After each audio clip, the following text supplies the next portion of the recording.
What's going on, everybody? This is dkdynamite, and this morning we're going to be talking about how to unlock the secret Tarnished Camo inside of Raid Episode 4. Definitely stay tuned. But before we jump into that, be sure to hit that subscribe button down below, drop a like, and also let me know in the comment section. How are you guys enjoying this final episode here of Raids for Season 4 Reloaded? I posted a previous video showing you how to beat it on Veteran to get the animated projectile camo, and even posted a separate video talking about all the other rewards you can also get upon completion in a number of different ways. Although you could use random matchmaking to beat this episode, I strongly advise against doing that, and I do advise with having a team. So if you guys want to go ahead and drop your names down below in the comment section of this video to find some friends, or you can go ahead and join the Bomb Shelter Discord server to find plenty of other players that want to go ahead and beat this raid, or maybe some previous ones. There also are plenty of people in the server looking to play multiplayer, Warzone, DMZ, lots of folks you could get in touch with, but I also highly recommend getting familiar with a run through of episode 4, just so you know what you're getting yourself into towards the end of this very particular quest. Also, as a reminder, we got plenty of tweets going up over on Detonated, expanding on all the covers you're seeing here on this channel, and lots of other articles also going live at detonated.com. As a reminder too, whenever I post a guide of any sort, there will always be a visual guide posted over on detonated.com for those out there that prefer to read information instead of watching videos. I know I personally prefer to read, but everybody has their preferences. With that being said, other news will also be posted on the site over the course of this weekend. But the first step of this Easter egg does require you to obtain a secret code, and this can be done while playing as Farah, a blindfolded version that is. So whoever starts out as Farah in the episode needs to get past the first laser puzzle, and instead of going up the stairs as usual, which will then spawn in a soldier, you actually have to go down the stairs to where the soldier actually comes from. And if you do that, I would recommend turning subtitles on at this point as well. You will then hear that same guard behind the door that he's supposed to come out of. He'll be reading off a combination of numbers to you, and that's going to be your secret code. It's often a combination such as 532, 534, usually the numbers 5, 2, 3, and 4. That's typically the same kind of combination you'll get almost every single game.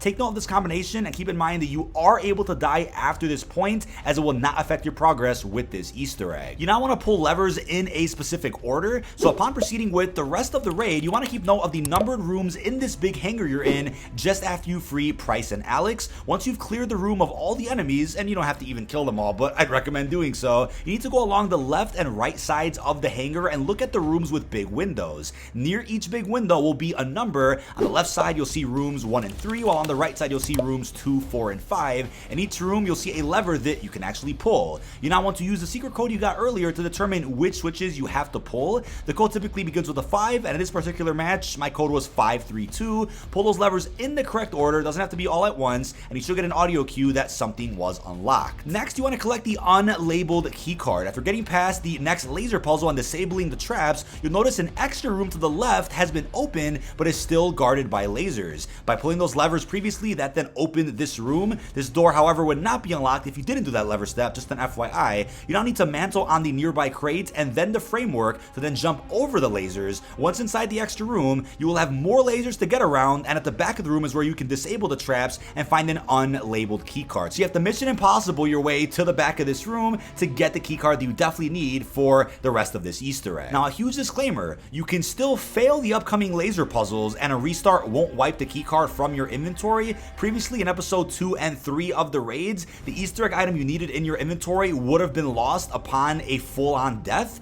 Not if you go down and get revived, you're fine, but if you fully bleed out or if your entire team gets wiped, that would have removed the item you needed from your inventory, requiring a full restart of the episode. That doesn't apply here with episode 4 for this unlabeled keycard, but it will later on, just not right now for these laser puzzles. So definitely take a breath if you guys are panicking about having to do the laser puzzles flawlessly here in this episode. You now want to turn the valves in the maze. So once you progress to the maze area of this episode, there will be 4 valves marked 1 through 4 that you can turn while inside, but you've probably noticed that you can only interact with these valves if you have the keycard in your inventory. At least one player has to have it in their inventory, and these valves become interactable. If nobody out there brings the keycard into the maze, then you cannot touch the valves whatsoever. So what you want to do is turn the valves and set them to the secret code that you obtained earlier. The valve that gets turned in the map room, which disables the leaky gas valves, is considered valve number 5. There just isn't a number next to it. So all players need to hit the correct valves in sync with one another, not just in the right order, but all at once. So since our code was 532, each player turned the valve at the count of 3. So we had shown in the other room turning 5 back in the map area, and then we had Espresso hitting, I believe that was 3, and I went ahead and hit valve number 2. We all hit that exact exactly at the same time on the count of 3. And unfortunately though, you don't end up getting an audio cue that something was unlocked by doing this correctly, and you're still able to interact with the valve even after doing it correctly, so just remember that in the case that you guys do get confused. But please be aware though that as you've entered the maze now, fully dying out in this maze will remove the keycard from your inventory upon respawning. You must fully restart the episode if you get wiped in the maze, and I do have a visual on screen so you guys can see. Here's a bit of a map guide of where the numbered valves are inside of the maze. They're all found in dead ends of each of the pathways. Again, there are only valves numbered 1 through 4. There isn't a 5th one in the maze. The 5th one is back in the map room where your 3rd player stayed behind. But I think it's fair that Infinity Ward allowed us to at least die as many times as we'd like through the laser puzzles, but if you go ahead and die in the maze, you'll lose the keycard. I think that's a bit of a fair trade, since I'd say this maze with the jugs can get even more frustrating than any of the laser puzzles that you guys previously went through. But after all valves have been turned, you must now navigate to the area labeled as number 5 on the map. In this area will be a gate that's now open, and inside is a panel that you can swipe your keycard on to open a nearby bunker door. Once inside the bunker, you can then pick up the secret M4, which has the Tarnished Camo on it, and the Easter egg camo will then permanently unlock for everyone in the match once one person picks up the M4. At this stage, it's recommended that you do finish the raid just in case, as the projectile veteran camo is still appearing as locked for many who've even finished the episode already, so I would not risk unlocking this camo and then backing out. You probably could do that, since as you'll see later in the gameplay, I ended up getting booted for inactivity somehow on the final stage of this raid, but upon going back to the main menu and checking my gunsmith, I had the camo unlocked. So again, it's probably allowed to back out after unlocking the camo, so you got a prompt on screen, but like I said earlier, a lot of the rewards for this episode and even some of the previous episodes are bugged for a lot of people, so I wouldn't be shocked if backing out ends up breaking the camo. Now, world's first credit does go to Paris Do Not Face Me and No Recording 8389, as well as their fellow teammates for solving this Tarnished Camo over in Raid Episode 4. Their efforts were unmatched, and I was following their Reddit thread for a number of hours before they finally went ahead and figured it out. But once you're out of the match and you go back to your gunsmith, you can find the Tarnished Camo in the events tab of your camo menu, and with that, that is the secret Easter egg unlock here for Raid Episode 4. I do think it's a bit controversial to not have the Easter egg camo be animated, but instead have the veteran one be animated. Then again, it's subjective as to whether or not beating a raid on veteran is harder than beating the actual Easter egg within a raid itself. I would say arguably every single one of these Easter egg unlocks is still harder than doing any of them on veteran, but you guys might disagree with that down below in the comments, and that's totally fine. I would say though, in comparison to the Easter egg unlocks we saw in episodes 2 and 3, this one has to be the easiest. Say the hardest part of this quest is definitely surviving the maze with all those jugs.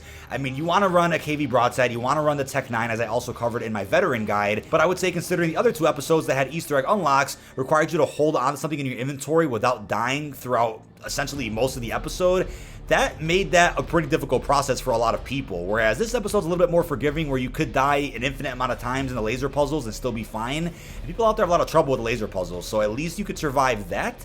But when it comes to the maze itself, that's when the stakes are high, and you just have to make sure you never get wiped. Also, make sure you're running a medic kit so that you can have a self-revive on your person, along with a self-revive pistol to revive your other teammate if need be. That can come in clutch and potentially save a run for you if you guys get stuck here or pinned by a bunch of different jugs. We got sandwiched a number of times at the restart. I think it was 2 or 3 times, so things could get pretty tough here in the maze. So hopefully you guys have played some Koshai Complex and DMZ to kind of get familiar with how the layout is here. But that is about it. This has been dkdynamite. Leave our thoughts down below in the comment section. What are your thoughts on this Easter egg quest within Raid Episode 4 to unlock the Tarnished Camo? I know it's not animated, but like I always say, I think there's a lot of value in a bunch of bonus and universal camos that get added every single season. They definitely hold more value than a basic cosmetic like a charm or a calling card or even a blueprint like we saw in Episode 2. People probably not going to run the blueprint, but a camo, there's a higher chance people out there are going to want to run that in one of the game modes that they play. But with that being said, really hope you've enjoyed, and peace out, everybody.